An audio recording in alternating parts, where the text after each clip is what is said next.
Hello to my friends at First Presbyterian Church's Insight class. My name is Bruce Nesmith. I'm professor of political science at Coe College in Cedar Rapids, and I'm here to talk to you today about American foreign policy in a flat world. Uh, what is a flat world? Well, that's an expression used, uh, I associate it with the journalist Thomas Friedman, who talked about uh, how natural or artificial barriers no longer exist to the free flow of ideas or people or fun stuff, um, or like things we need to make manufactured goods, or terrifying stuff like diseases. And this puts a challenge on American foreign policy because we really then no longer have the luxury of the traditional isolationist versus internationalist um, division that characterizes much of our history. America was founded as as a place apart. I could argue that isolationism is baked into the very nature of our existence. Um, John Quincy Adams, when he was Secretary of State, said that America goes not abroad in search of monsters to destroy. And with the exception of quite a few interventions in the Caribbean Sea and Central American countries in the late 19th century and early 20th century, that was pretty much what happened. George Washington said in his farewell address in 1796, "Our detached and distant situation invites and enables us to pursue a different course from the countries of Europe. Why forego the advantages of so peculiar a situation? Why quit our own to stand upon foreign ground? Why, by interweaving our destiny with that of any part of Europe, entangle our peace and prosperity in the toils of European ambition, rivalship, interest, humor, or caprice?"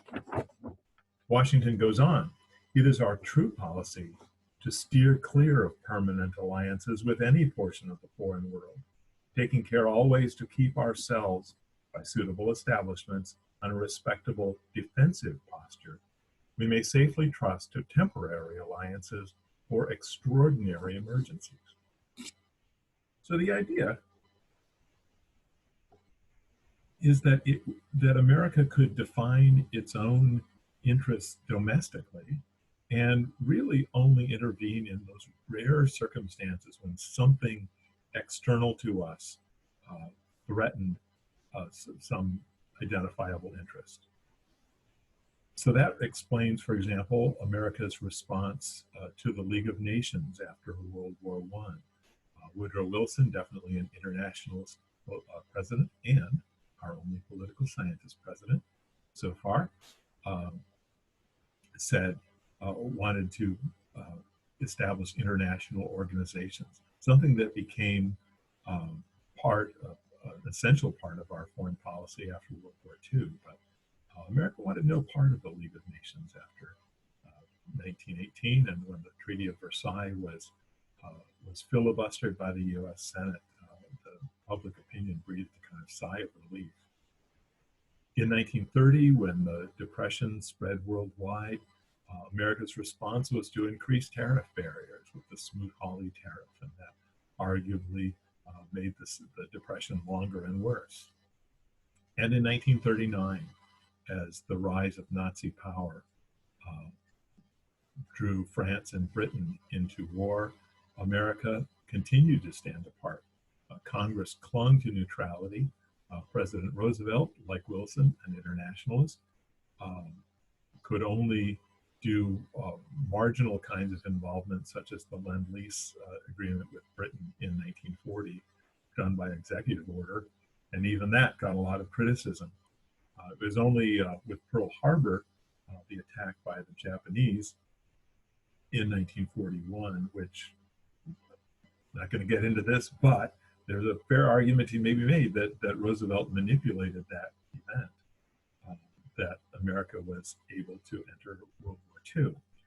Um, the remarkable thing, though, is that World War II, seen as a good war against the totalitarian uh, ideology of the Germans and to a lesser extent the Italians and the Japanese, um, delegitimized isolationism after after the war.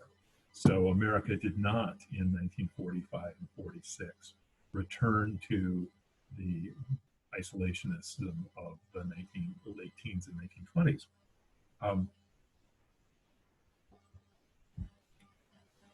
there were ideological reasons for this, idealistic reasons. Um, the Nazi experience uh, and the recognition of things that we had been pretty much turning a blind eye to during the 1930s. The recognition of the depths of the horror of that regime gave rise to concern for international human rights. So that became part of American foreign policy. Rights both of a traditional American negative conception that government, there are certain things that we don't allow government to do, as well as a more positive conception encapsulated in the UN Declaration of Human Rights. Things like freedom, a right to education, right to health care, freedom of movement.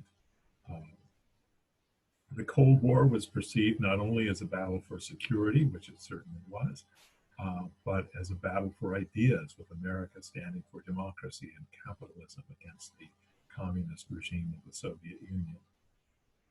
But there were also practical reasons why isolationism just simply no longer was an option. The ocean, we had seen, no longer gave us immunity from powerful enemies like Nazi Germany and the rising Soviet Union. In an era with airplanes and nuclear weapons and things like that, the ocean was not the barrier that once it was. The economy was becoming increasingly international thanks to technology.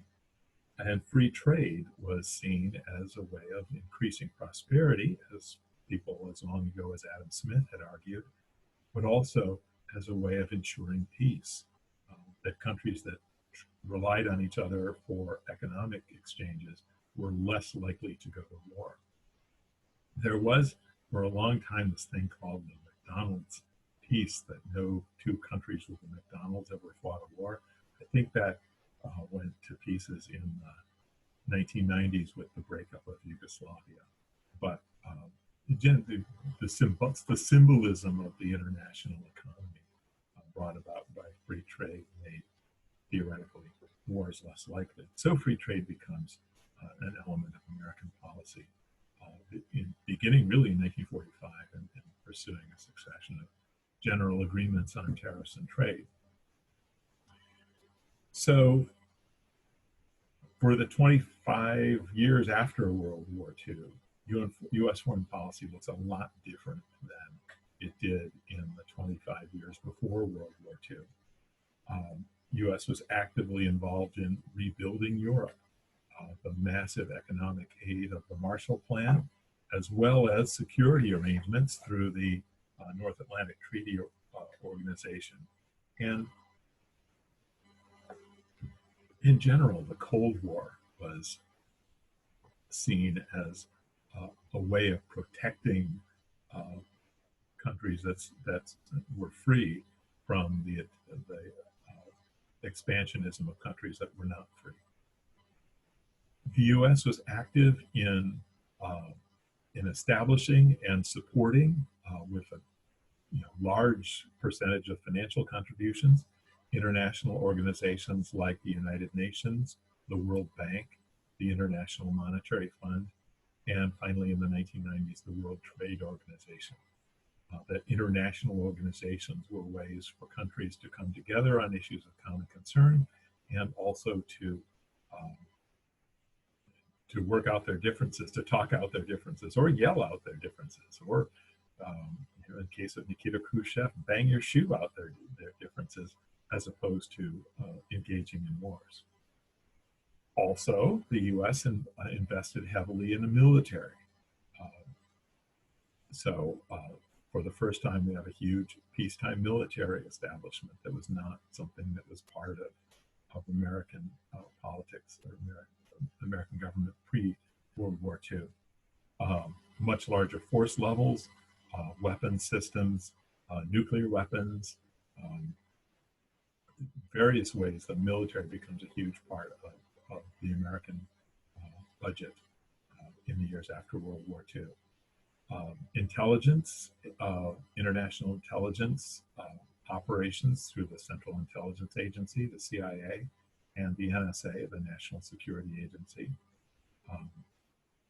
And finally, not quite the level of economic budget investment, but certainly a fair amount of foreign aid gets strewn about the globe in the years after World War II.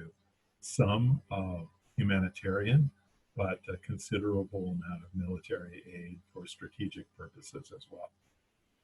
So in various ways, beginning World War II, the US responded to changes in the way the world worked by changing the way we oriented to the world. And then comes this century. And it's probably a bit artificial to say that these are huge jumping off points or breaking off points, but two major events of this century, I think, mark changes in the way that we understand how the world works, and therefore changes in the way that that the U.S. orients itself to the world, that U.S. foreign policy orients itself to the world. One would be the attacks of September 11th, 2001. They were attacks that arguably had some cooperation from rogue regimes, but they were pretty small rogue regimes like Afghanistan and things like that. But they were generally the terrorist attacks that the U.S. and other countries have experienced have not been carried out by other countries. They've been attacks by rogue actors. So empowered, angry rogue actors could do a great deal of damage. 3,000 people killed on 9/11 in America alone.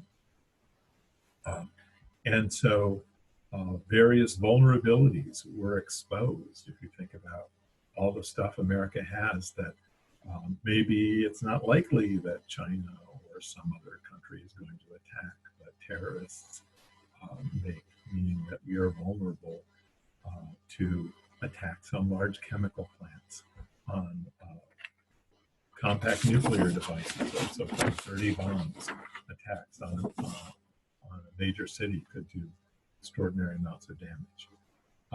Nuclear power plants, nuclear waste storage facilities, hazardous waste materials being moved from one place to another, all vulnerable to sneak attacks.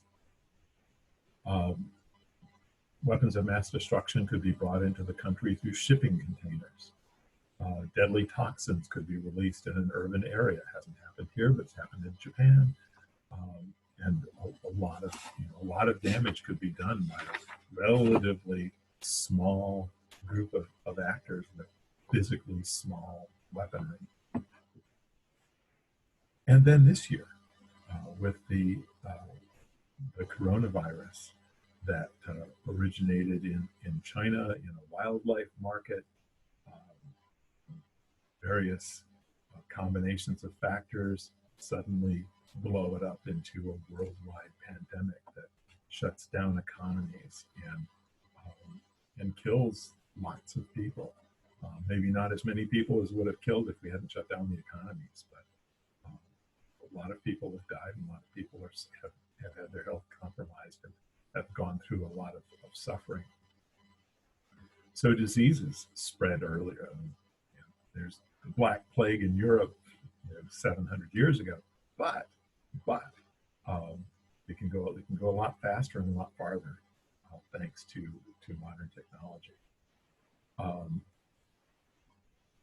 rising use of energy in countries that are developing means that the U.S., as much as we may try or not try, as the case may be, to moderate our own energy use, means that the externalities from energy usage worldwide affect us. Persistent poverty in developing nations, demands on the world's natural resources, cultural and religious conflicts, all destabilize places around the world in ways that eventually affect us or perhaps our allies in the form of refugee flows. We've experienced that in the last couple of years with increased refugee flows from Central America.